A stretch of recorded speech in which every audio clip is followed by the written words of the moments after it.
Now, Hamas has freed the 6 Israeli hostages from amongst the last live captives who are eligible for release under the first phase of this fragile truce. Now, this, remember, is the 7th hostage prisoner exchange that was part of the Gaza ceasefire.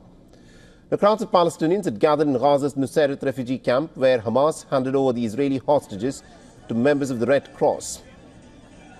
The released hostages, Elia Cohen, Omer Shemtov and Omer Venkat, were all seized from the site of the Noah Music Festival on the 7th of October.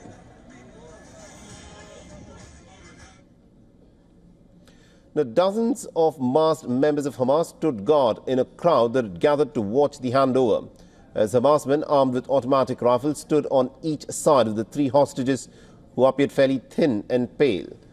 The Hamas media office also released a photograph showing an Israeli hostage, Omer Shemtov, kissing the forehead of one of the Hamas fighters shortly before he was handed over to the Red Cross in the Nusayrat refugee camp.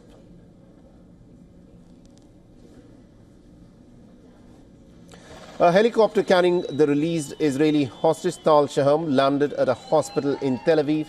Shaham was abducted from the kibbutz Be'eri region along with his wife and 2 children, who had been freed in a brief truce in November 2023. A large crowd carrying photos of hostages and Israeli flags waved and also applauded as a helicopter carrying one of the hostages passed by in the sky.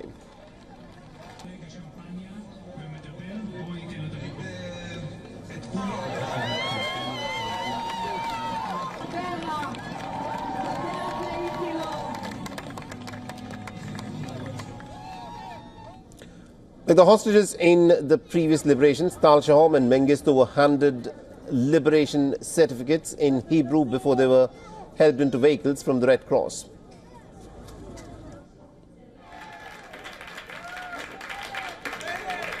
The friends and family members of Avera Mengistu, who was held hostage by Hamas since 2014, sang and danced as they watched his release.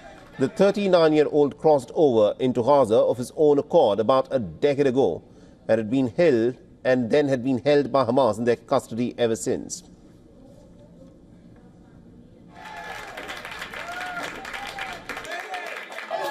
After almost a year, this story was already out, and we start our activism. We start to protest, to speak with people, with government.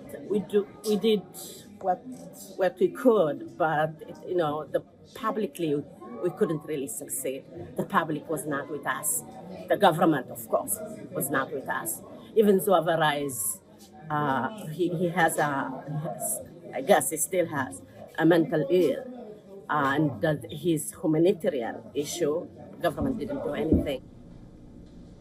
The reports say that about 65 hostages had been taken during Hamas's 7th of October attack, and they are still currently in the Gaza Strip, including 35 that the Israeli military says are actually dead. Now, in return for the hostages, Israel is expected to release 602 Palestinian prisoners and detainees who've been in prison in this latest stage of a ceasefire deal that is by and large held. Now, reports say that the Israeli Prime Minister Netanyahu will hold security consultations tonight based on the goal of returning all of the hostages, the living and also the dead. Now, Israel, remember, has delayed releasing the 7th batch of the Palestinian prisoners as it reportedly is weighing its response.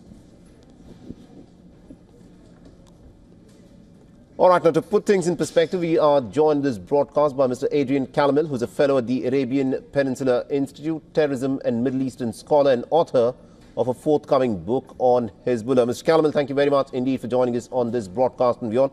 Let me in fact start off by asking you about this latest comment by the American President Donald Trump, where he said that his Gaza plan, where he had earlier said that he wanted the United States to take over Gaza militarily, was only a recommendation, and he wants to see as to how a recommendation such as this would in fact be received by other parties concerned. In your assessment, what do you make of Donald Trump now softening in stance, where he says that his plan was just a recommendation? Well, thank you for having me, Mohammed. Great question. Yeah, that's Trump facing reality all of a sudden, where he one, to remove a bunch of Palestinians from Gaza, 2, to move them over to Egypt and or Jordan, two countries where, I mean, the dirty little secret is that they don't want that group there either because it could destabilize those countries. Egypt is not far removed from a Muslim Brotherhood takeover that happened under Mohammed Morsi. So, you know, I always thought this was kind of a nothing burger as far as a plan goes because when it came to practicality, didn't work. I think it's to try and get people to start thinking of what's the day after plan? How do we move forward? Interesting. Now, in the day after plan, the Gaza ceasefire has held by and large. Today was the last day of the exchange of prisoners and detainees, and the Palestinians, the Gaza Strip Hamas, has in fact fulfilled its side of the bargain. Netanyahu is to have a meeting on how to proceed from here. In your assessment, what do you think Netanyahu would be thinking at this moment? Do you think he would want to have a second phase and want to go on with the ceasefire? Well, I think first that they need to figure out what's going on with Shiri Bibas and her remains. So I don't think Hamas has fulfilled their part of the ceasefire, and I think this is weighing heavily on them. You know, I can't put myself in the position of the families of the hostages. I mean, this is heart-wrenching, but obviously the most important thing is to, one, get all the remaining hostages back who are alive, and two, get the hostages who are deceased back as well. Right. Whether we get to that phase two, the way phase one has gone, I mean, it seems kind of seamless, but right. It's been on a razor's edge. You know, earlier this afternoon, the body of Shiri Bibas has in fact been returned to the family. This is what the Israeli government has also confirmed. The earlier body that was sent, that was of an unidentified individual, but since then, the story there has developed that Shiri Bibas, the lady whose body was missing, who had in fact been killed, Hamas claims, in November 2023 in one of the bombings by the Israelis. The Israelis claim that the family of the Shiri Bibas and their two children were killed by Hamas, but her body, as we speak, has been returned. But my final question to you, Mr. Calamil, is this. Now, looking as to how fluid the situation at this moment in West Asia is, do you think Donald Trump is serious about a peace plan? Because he said that, listen, this is not our fight and we're not involved in it, and therefore his recommendation is not something that he has an intention of following through. But the Israelis, what do you think will be the idea that Netanyahu would be working upon as things have to progress from here?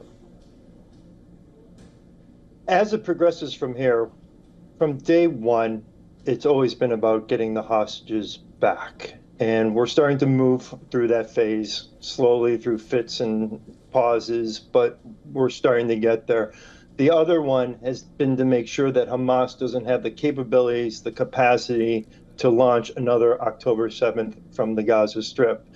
So I think there are military assessments taking place to figure out if they have removed their capacity to do so, the resupply lines. There are a lot of other elements to this peace deal that need to be fulfilled. And we're still right at the very beginning of this. And we have to remember, Hamas, at the end of the day, their charter at the top is the destruction of Israel. So, I mean, that has to be playing in Netanyahu's mind, is that that's Hamas can claim that their charter is destruction of Israel, but they are a ragtag military group. They call themselves the resistance group. But do they even have a capability to destroy a nation that is backed by the United States of America? But we're completely out of time. Thank you very much indeed, Mr. Adrian Calamil, for joining us with that perspective there. Thank you. Always a pleasure, Mohammed. For all the latest news, download the WION app and subscribe to our YouTube channel.